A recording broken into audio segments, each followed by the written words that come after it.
السلام علیکم ورحمۃ اللہ وبرکاتہ۔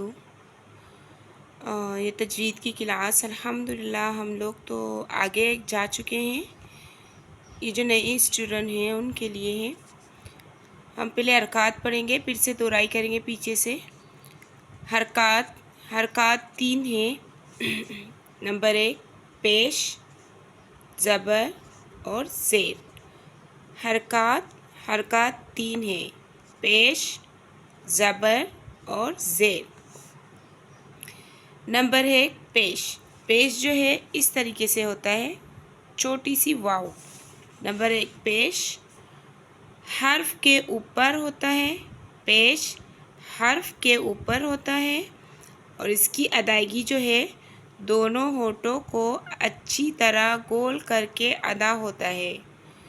اس کی ادائیگی دونوں ہونٹوں کو اچھی طرح گول کر کے ادا ہوتا ہے، ٹھیک ہے۔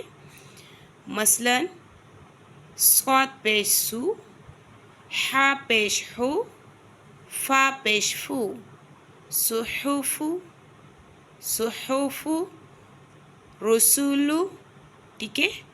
اور نمبر 2 زبر، حرف کے اوپر ہوتا ہے، زبر حرف کے اوپر ہوتا ہے۔ اس کی ادائیگی جو ہے سیدھا منہ کھول کر ادا ہوتا ہے، سیدھا منہ کھول کر ادا ہوتا ہے، مگر منہ زیادہ نہیں کھولیں گے اور نہ ہی ہونٹوں کو پھیلائیں گے۔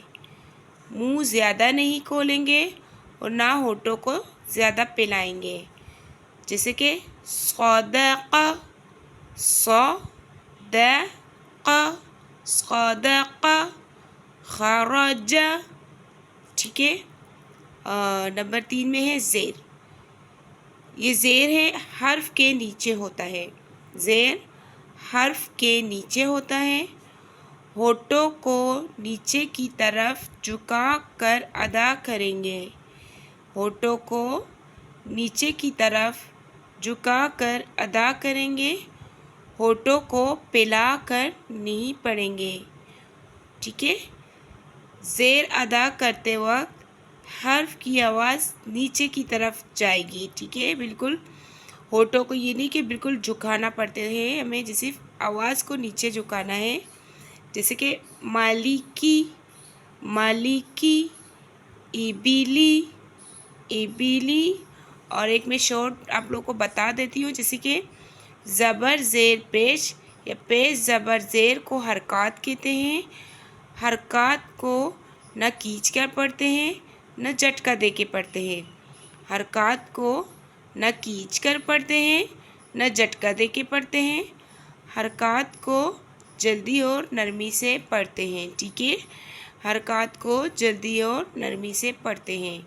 یہ ہم بچپن سے ہی پڑھے آ رہے ہیں الحمدللہ، لیکن یہاں پہ جیسے کہ اس کی ادائیگی بتا رہی ہے اور اس کی پہچان بتا رہی ہے، اور آپ لوگوں کو اپنے پاس لکھنا ہے انشاءاللہ۔ کل یا پرسوں میں آگے کا لیسن آپ لوگوں کو پڑھاؤں گی۔ اگر کسی کے سمجھ میں نہ آئے تو مجھے پرسنل میں بتا دیجیے گا، ٹھیک ہے۔ السلام علیکم ورحمۃ اللہ وبرکاتہ۔